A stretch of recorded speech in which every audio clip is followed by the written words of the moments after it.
Please like and subscribe and hit the notification bell para updated kayo sa mga novel na aking i-upload. Ako ang tagapagmana ng pinakamayamang tao sa mundo. Kabanata 2, The Beautiful Neighbor. Nagmamadaling binuksan ni Cyrus ang pinto matapos marinig ang malakas na katok. Pagbukas pa lang niya ay nakita na niya agad ang isang middle-aged na matabang babae, na siguro ay di bababa ang timbang sa 120 kilograms, nakasuot ng black silk stockings. "O landlady, napadalaw po kayo."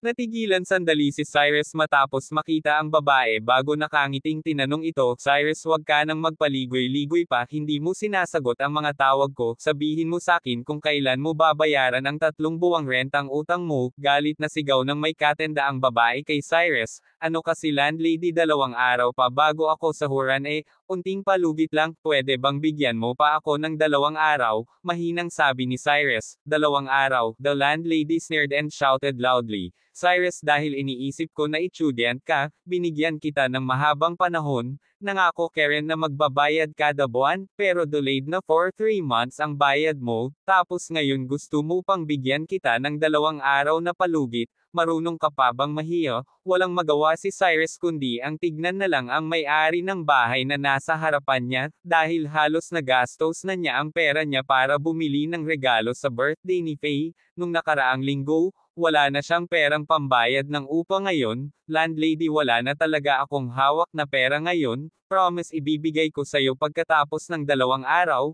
nahihiyang sabi ni Cyrus. "Wala ako sa mood na makipaggaguhan sa'yo, magbayad ka ngayon, dahil kung hindi lumayas ka na dito." Lumakas ang boses ng matandang babae, kaya nang inag ng konti yung taba sa mukha niya, napatulala na lang si Cyrus sa kinatatayuan niya.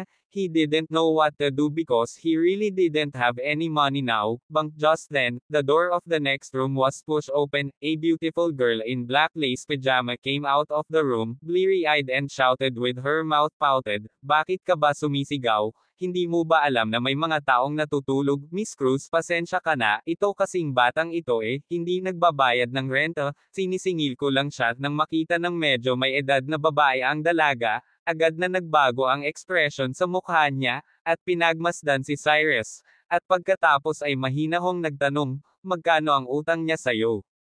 "Hindi naman ganun kalaki, 3 buwang renta niya lang naman, 5,000 pesos, nakangiting sagot ng matandang babae. "For only 5,000 pesos, ganyan nakagrabe kung makasigaw ka." The beautiful girl said scornfully, kasi itong batang ito panay hingi ng palugit hindi naman nagbabayad pag andyan na ang deadline." Nahihiyang paliwanag ng may katenda ang babae.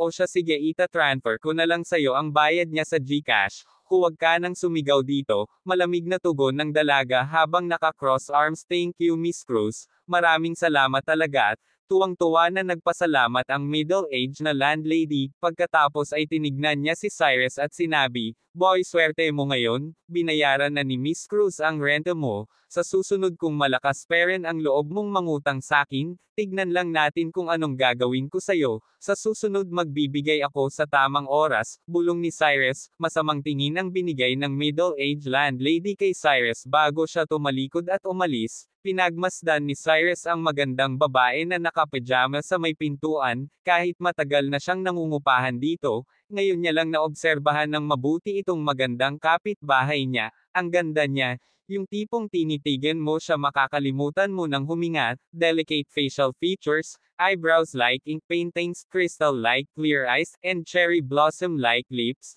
Siguro dahil nakatulog siya kanina, medyo magulo yung jet black hair niya, tapos medyo nakausli din yung suot niyang itim na lacy pajama, kaya kita yung malambot at makinis niyang balat, at ang kanyang slender legs. Her sexy body is really attractive. "Thank you for what happened just now. In fact, huminga ng malalim si Cyrus at mahinang sinabi sa dilag, "Huwag mo akong pasalamatan. I just spent 5,000 pesos for peace and quiet." Ang patient na pag-interrupt ng dalaga kay Cyrus. "Ano, ibabalik ko sa'yo yung pera kapag nasahuran na ako. By the way, what's your name?" Bang! Before Cyrus could finish talking, diretsyong pumasok ang dalaga sa kwarto niya at isinara ang pinto.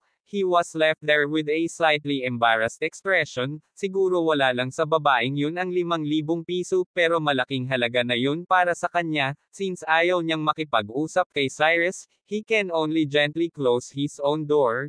Ring ring. At this moment, his phone rang again. Cyrus picked up the phone and connected the call, then said forcefully and breathlessly, "Hello, sino to, Mr. De La Cruz? Nakita mo na ba ang perang item transfer ko sa'yo ngayon lang?" He heard the middle-aged man's voice again. "Pinadalhan mo ako ng pera." Hindi mapigilan ni Cyrus na matigilan sandali, tapos naalala niya ang text message na nabasa niya kanina. "Yes, I know you think I'm a liar, Mr. De La Cruz. That's why I just sent you a sum of money to prove myself. Kung hindi ka pa rin naniniwala sa akin, you can check it in the bank right now," the middle-aged man said with a smile. Unthinkingly, Cyrus ended the call and ran to the nearest bank with his bank card. Nang makita niya ang number sa ATM, laking gulat niya talaga. That person wasn't really kidding with him. Talagang may extra 40 million nga talaga sa account niya. It's really true. Faced with such a huge number, feeling ni Cyrus na nananaginip lang siya. With his trembling right hand, he took out his phone and dialed the strange number. "Mr. De La Cruz, you should believe me now, right?" Mabilis na sinagot ng middle-aged na lalaki ang tawag at nakangiting nagsalita. "You? Who the hell are you? Bakit mo ako binigyan ng napakalaking pera?" Naguguluhang tanong ni Cyrus. "Mr. De La Cruz, kung may oras ka ngayon, you can come to me on 27th floor of Converge Building. I'll tell you what's going on in person," mabagal na sabi ng middle-aged man. 2 segundo nag-alinlangan si Cyrus bago niya mahinang sinabi, "Papunta ako ngayon." "Okay, Mr. De La Cruz." The other party hung up very politely. Nag-withdraw muna si Cyrus ng 5,000 pesos sa ATM bago pumara ng taxi at nagmamadaling pumunta sa Converge Building, dahil hindi niya pa alam kung ano nga ba talaga ang nangyayari sa pera. 5,000 muna ang kinuha niya. If ever na may problema, may chance pa siyang maayos iyon. 1 p.m., Cyrus arrived in front of the Converge Building. At this time, puno ang parking lot ng mga luxury cars na nagkakahalaga ng milyon-milyon. Ang mga tao din na mga nandito, ay mga nakasuot ng mga mamahaling damit. Kumpara kay Cyrus, para siyang pulubi. Hindi siya nababagay sa lugar na ito. "Sorry, hindi ka pwedeng ma'am-alamos dito." As soon as Cyrus entered the building, sumimangot ang magandang babae na naka-black uniform sa front desk, at sumigaw ng may nandidiring expression. "I'm not here to beg," Cyrus replied expressionlessly. "Hindi kami bumibili ng gulay at kung ano-ano pa dito." The beauty at the front desk continued to shout. "I'm looking for someone. Looking for someone. Who are you looking for? Sigurado ka ba na nandito nga ang hinahanap mo?" Hindi alam ni Cyrus ang pangalan ng nakausap niya kanina. Gusto lang naman niyang malaman kung ano ba ang nangyayari doon sa pera, kaya wala siya sa mood na pansinin ang nasa front desk. Tuloy-tuloy siyang naglakad papunta sa elevator. "Hoy, ano bang problema mo? I told you just now that you can't come in. Stop, believe it or not. I'll let the security guard throw you out now." Nang makita ng front desk lady na papasok si Cyrus sa elevator, tumakbo siya para pigilan siya. Ding dong, just then, the elevator door suddenly opened. Dirdiretsong naglakad papasok ng elevator si Cyrus matapos makita ang babae na hinahabol siya. May napatili sa elevator. Dahil nagmamadali siyang pumasok, hindi nakita ni Cyrus yung lalabas ng elevator kaya nabangga niya ito. "Are you blind? Hindi mo ba nakita na may tao sa loob?" Hiyaw nung nabangga niya, napatingin si Cyrus sa babaeng nasa harapan niya, then he was stunned in place.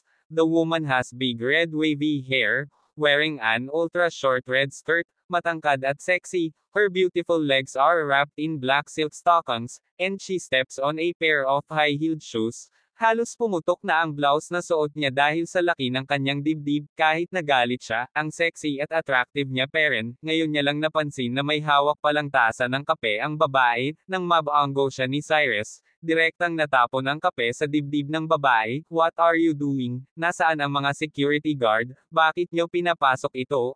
After seeing Cyrus clearly, the sexy beauty shouted in disgust. "I'm sorry, nagmamadali lang ako, hindi kita nakita," habang sinasabi yon unconsciously.